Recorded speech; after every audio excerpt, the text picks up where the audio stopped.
حي على الفلاح.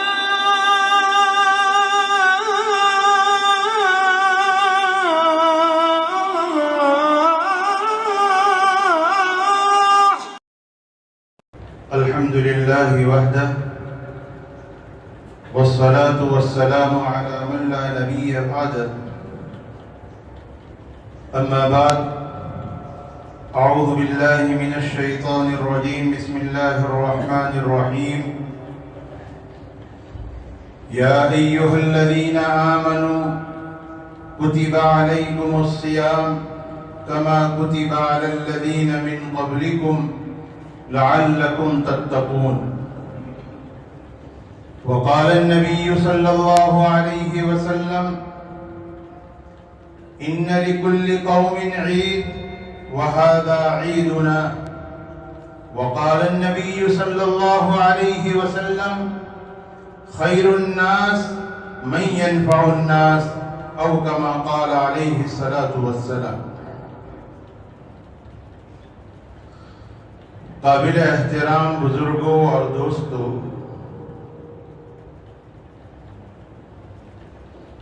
ہم دنیا میں دیکھتے ہیں کہ دنیا میں جتنے محکمے، جتنے ڈپارٹمنٹ کام کرتے ہیں،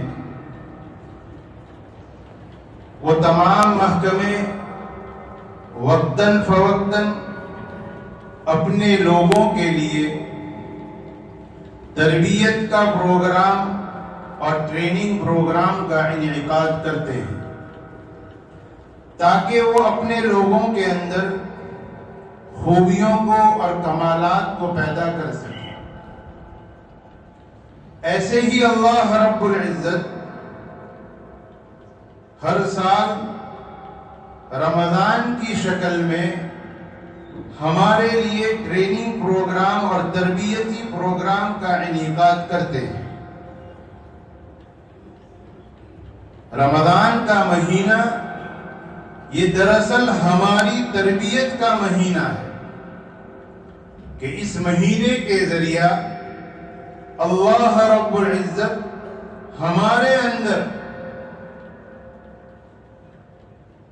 غریبوں کا غریبوں کے لیے ہمدردی پیدا فرماتے ہیں. ہم لوگوں کے اندر ایثار کا جذبہ پیدا فرماتے ہیں.